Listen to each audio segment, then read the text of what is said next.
Good evening, Bahamas. Coming up tonight on our news. The PLP deputy leader insists the party will not be deterred by the findings of that leaked internal report. A 30-year-old male is brought before magistrates' court on charges of murder. Ground was broken for the Goldwyn Hotel yesterday, but there's a bit of a headache for the wind development in Freeport, Grand Bahama.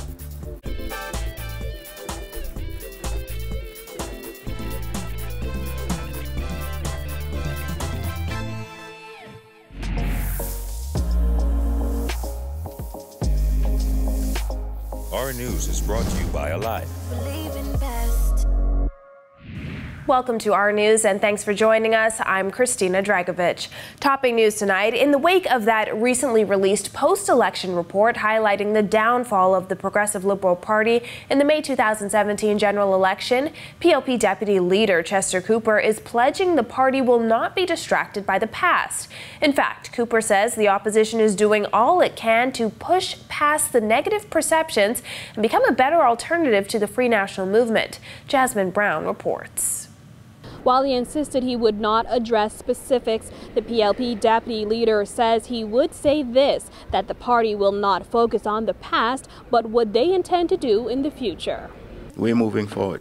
We're not going to be distracted by reports in the press of what was an internal document. We are going to learn from what has happened in the past, and we're going to implement our strategies to return as the government of the Bahamas in 2022 or whenever election is called.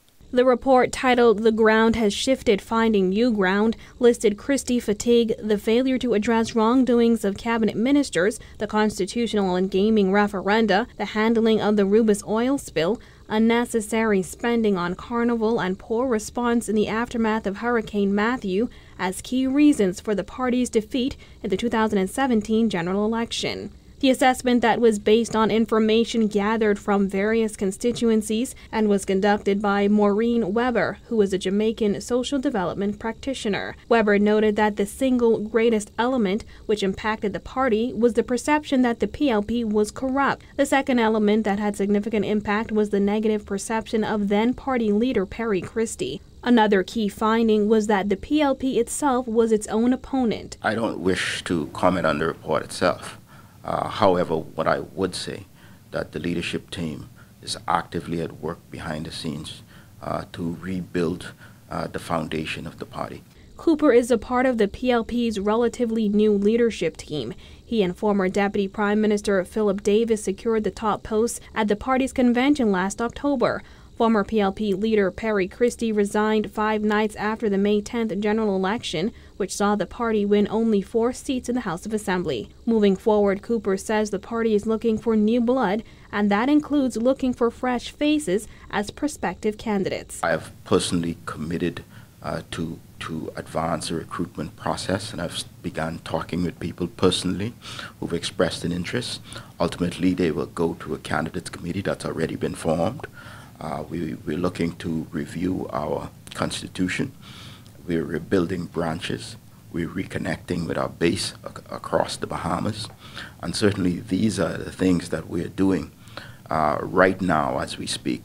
Some of it you can see visibly, some of it you can't. Reporting for our news, I'm Jasmine Brown. Gunmen forced their way into a home off Blue Hill Road early this morning, killing a young father. Jared Higgs returned to the murder scene today to speak with outraged residents. Police say 2 intruders broke into a home on Lobster Avenue off Blue Hill Road shortly after 6 a.m. Thursday and shot the homeowner before fleeing the scene. The victim was transported to hospital where he succumbed to his injuries. We understand the victim is 29-year-old Robert Smith, a tennis coach and trainer who was a father to a young child. Now, our news understands that the shooting took place in this home right behind me. That's number 40 here on Lobster Drive. Now, when we arrived, neighbors and church family were arriving at the home to offer their condolences to the family. Now, that same family did not wish to speak to our news on camera. They said that they had absolutely no statement to make at this time. We did speak to some of those neighbors, though, and they offered kind words for the young man whose life was lost. One neighbor we spoke with says he didn't even hear the gunshots this morning. The youngster was my neighbor for my being in this neighborhood about, say, about 27 years and more. One who showed me lots of respect. And it's a sad moment, you know. All I here to do now today is to continue to pray for my neighbor, who's like family to me.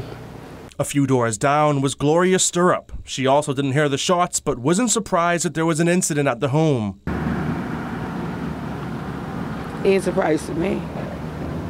The life that you live speaks for you. Is this the first time that something like this has happened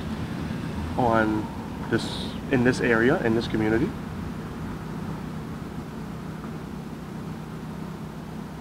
It ain't the first time it happened into that home.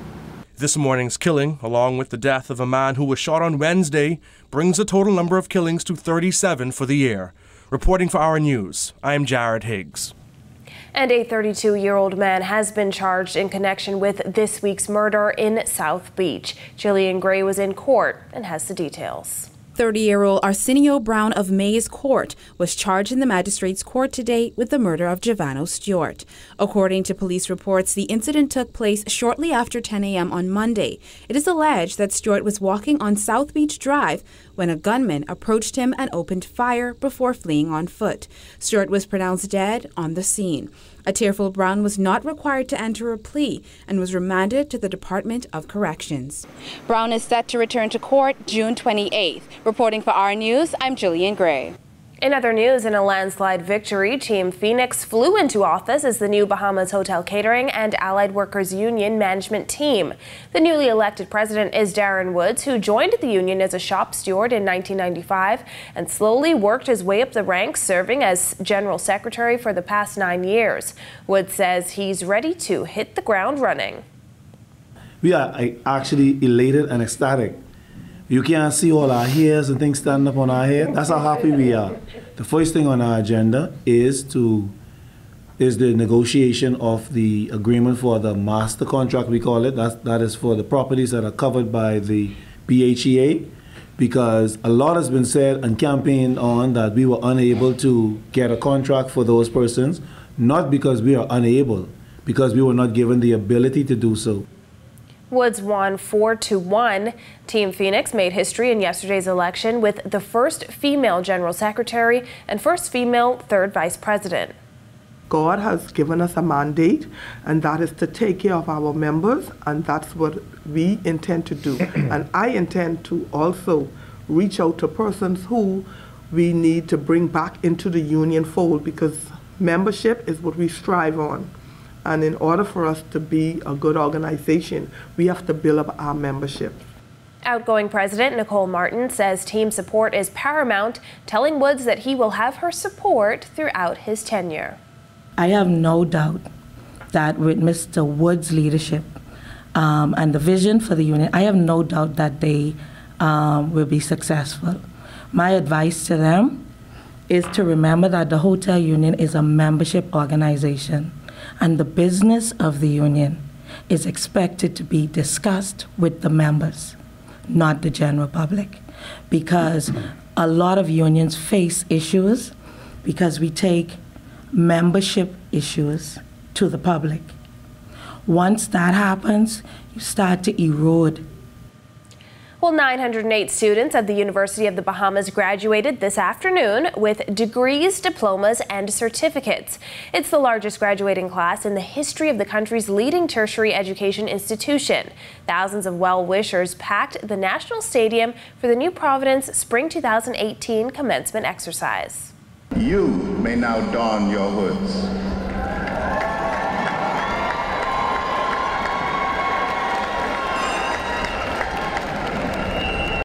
Beck Group CEO and UB Top 40 alumnus Fred Perpall, who graduated in the College of the Bahamas class of 1993, inspired the graduates to reach their full potential and to use their newly acquired skills to make a lasting contribution to the country's development.